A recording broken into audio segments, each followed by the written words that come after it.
In the year 1834, the Brotherhood of Hecate has rediscovered the key to unlock man's unholiest fears. Its leader, Adam Crowley, who's basically an evil scientist, goes a bit mental and unleashes the evil upon everyone's favourite damp and gloomy city, London. The townspeople have begun turning into demonic beasts and mutants, and basically all hell has broken loose. It's up to you to take control of either Father Ignatius or an immunology expert simply called Nadia to fend off the hordes and bring peace back to London. It's quite a basic story, but it was strong enough for Activision to make their foray onto the N64 with Nightmare Creatures, which was developed by Kalisto Entertainment. At the time of its release, it was certainly one of the darkest and most violent games on the console, but it was first released on the PlayStation before being ported to this console. The PlayStation original received mixed reviews at the time, and sadly little was done to enhance it further for the N64 release. But let's take a look deeper and see what we can find. The gameplay is your fairly standard hack and slash affair with some very basic puzzles thrown in, which generally consist of finding a switch to activate a gate to move you through to the next area infested with bad guys. As you start the game, you're given one basic weapon, being either a staff with Father Ignatius or a sword if you're playing as Nadia. They each have their own strengths and weaknesses, which gives the game some replayability, especially as there are some unique levels for each character to play through. Now, like all good hack and slash games, there is a decent amount of combos to learn as you experiment with different attack methods. The basic hammering of the B button will get you through the first few levels, but gradually, as more advanced enemies spring up, you'll really need to learn how to link moves together and dodge and block with their attacks. There are also additional items and weapons to pick up, which are a standard fare of health items and ranged weapons such as pistols and dynamite. Typically these items are very powerful and likely to take down an enemy with a single blast, so they are worth holding on to for the later levels in the game, especially when things do become a lot more difficult and very quickly. Being a port of the PlayStation version, you could expect to see lots of pixelation that the console is generally known for, in contrast to the N64's more common blurry look. Thankfully, the pixelation of the PlayStation version has been cleared up massively, and the texture warping is almost non-existent. The overall look of the game is very dark and gothic in style, and taking place in London at night means the game has a certain constant grainy and dull look to it. This will either appeal to you, but it will begin to frustrate you, as you'll find that visually the effects alters very little from level to level. The fogging, which you'd expect in a game like this, has been replaced by what is often a very short draw distance. Personally, this would have been one game where insane fogging would actually have helped the overall look of the game. Instead, this pitch black view just a short distance in front of you makes the game feel claustrophobic and leads to frustration as you often lose track of your progress. Thankfully, the in-game map helps, but poor level design is also another of the game's deep problems.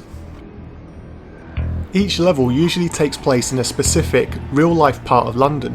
However, anyone expecting to see the sights of the city will be disappointed, as often they bear little to no resemblance of the real-life locations. Perhaps why the game never received a European release. The high point of the visuals, however, is in the amount of gore. From the start of the game, you will see your enemies splattered into pieces and huge chunks of them flying across the screen. It's so satisfying to hit a perfect combo and see your enemies spray all over the floor and red pools of blood littering the streets of London. The music too in itself is adequate and does the job whilst being nothing spectacular. Of course, the quality is nowhere up to the PlayStation CD quality. It doesn't work well within the style of the game at all, but something more gothic I think would have done the job better. But there is nothing more satisfying than smashing your way through a horde of enemies whilst grunge pumps out. I was also pleasantly surprised by the bosses in the game. Some are at times too simple for their own good, and it doesn't take away from the enjoyment of bringing them down. They also vary from the completely unbelievable, such as this little freak here, to the downright awesome, where you need to keep altering between switches to send dozens of spikes through the body of Jose Manuel. It's violent, it's bloody, but it's damn pretty awesome to see. There is, however, an issue which almost breaks the game, and that comes in the form of two problems. Firstly, you have the controls, which are quite honestly awful. If you played the PlayStation original on the D-pad, then you'll have the same frustrating experience, only this time on the N64's analog stick. The game just doesn't handle correctly, and instead of the movement of fluidity that you'd expect with the analog stick, you're left with a clunky and stiff digital movement system that feels archaic and totally out of place on the console.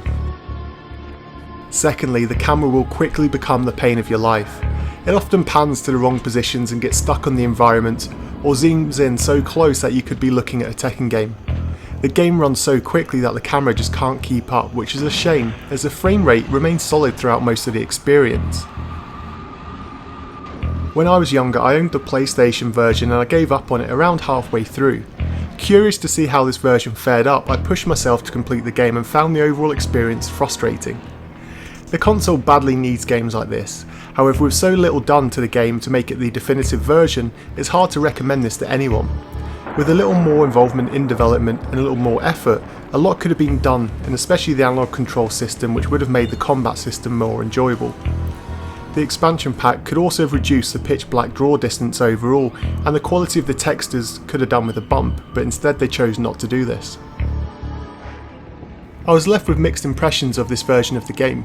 On the one hand, I'm happy that the console has a more adult themed game, and I love the concept behind it, but I can't help but wonder just how much better it could have been by the time the N64 version rolled around.